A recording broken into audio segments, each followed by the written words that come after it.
ये कहानी है उन लोगों के लिए जो हमेशा ही अपनी परेशानियों का रोना रोते रहते हैं।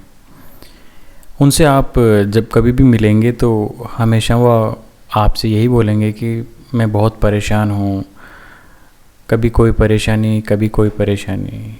और कई लोग तो ऐसे भी होते हैं जिनको पता ही नहीं होता कि वो परेशान क्यों हैं।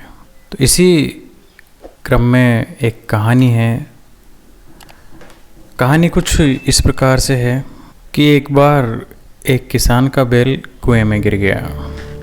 वह बैल घंटों ज़ोर ज़ोर से रोता रहा। किसान सुनता रहा और विचार करता रहा कि उसे आखिर क्या करना चाहिए और क्या नहीं।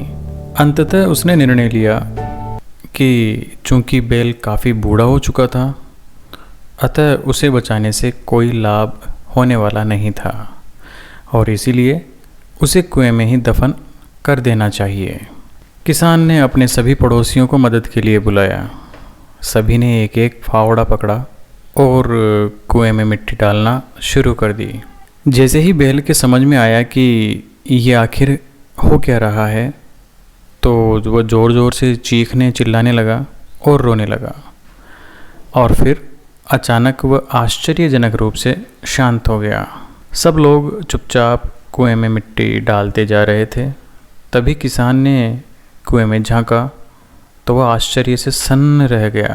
अपनी पीठ पर पड़ने वाले हर फावड़े की जो मिट्टी थी, उसके साथ वह बैल एक आश्चर्यजनक हरकत कर रहा था। वह हिल हिल कर उस मिट्टी को नीचे गिरा देता था और फिर एक कदम बढ़ाकर उसी मिट्टी पर चढ़ जाता था।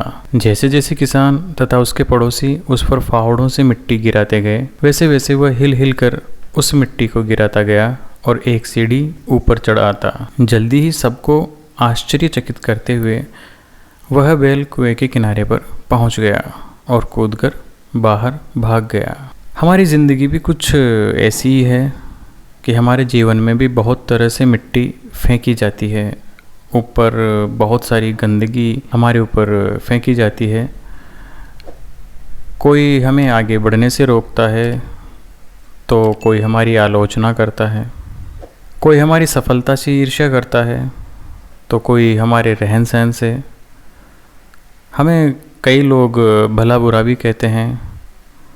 कोई आपसे आगे निकलने के लिए ऐसे रास्ते अपनाता है कि आपको नीचा देखना पड़े।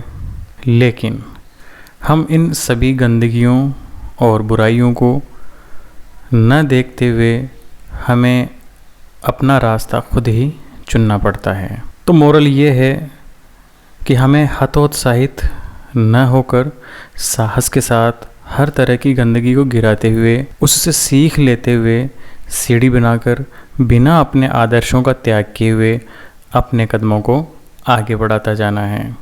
तो खुश रहकर आगे बढ़ने के लिए सकारात्मक रहना पड़ेगा और सकारात्मक जीना पड़ेगा। अगर हम हमारी सोच बदलते हैं तो हमारी ज़िंदगी भी बदल जाती है। जय हिंद, जय भारत।